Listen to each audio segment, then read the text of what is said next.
Next, let's get the latest on the war in Ukraine, though we're actually going to be focusing on Belgorod, which is in Russia. Take a look at this map showing Belgorod on the Russian side of the border with Ukraine.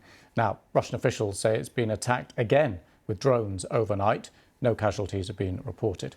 On Tuesday, Russia claimed to have defeated a group of saboteurs who'd crossed the border from neighbouring Ukraine. The government in Kyiv has denied any involvement, and the US has issued a statement saying it does not encourage attacks beyond Ukraine's borders.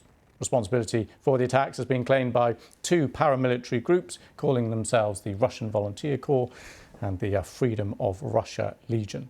At the same time, Russia has attacked Ukraine once again overnight, killing at least 2 people, injuring 17. 6 regions of Ukraine are without power due to the shelling of the energy infrastructure. Right, with me is our security correspondent, Frank Gardner. Hi, Frank. So let's focus on events in Belgorod. What do you make of them as a tactic, I suppose? OK, well, there's a number of different ways of looking at this. You can take the viewpoint, look, Russia's been attacking Ukraine for a year and however many months now. It's made the border areas extremely dangerous. I'm sure plenty of Ukrainians are probably quite pleased to see Russian border villages on the other side of the border getting a taste of their own medicine, as it were. But this may not end up being a very smart move by Ukraine. Why? Because the entire support that Ukraine gets militarily from the West is dependent on Ukraine not taking the war into Russia itself.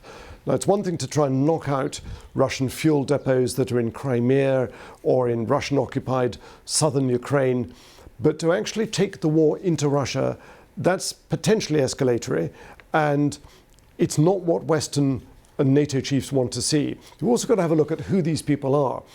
They represent a fairly extreme fringe group in some cases. There are links to far-right extremists. And that, of course, plays right into the Kremlin's playbook, which has said all along, we're doing this special military operation in Ukraine to rid that country of far-right neo-Nazi extremists. And there are some neo-Nazis linked to some of these people. This is not a good look for Ukraine. And the denials by Ukraine's government, where it says nothing to do with us, I don't think are frankly plausible or credible. There's no way that the GUR, which is Ukrainian military intelligence, would have allowed this to happen without their they know about it. And these are Western weapons. You don't just buy them in a corner shop, as some people are joking. These are weapons that have been supplied from the West to Ukraine and have then been given to these people. So it's potentially quite dangerous. It also plays into the Russian narrative that Mother Russia is coming under attack. Sovereign Russia is coming under attack.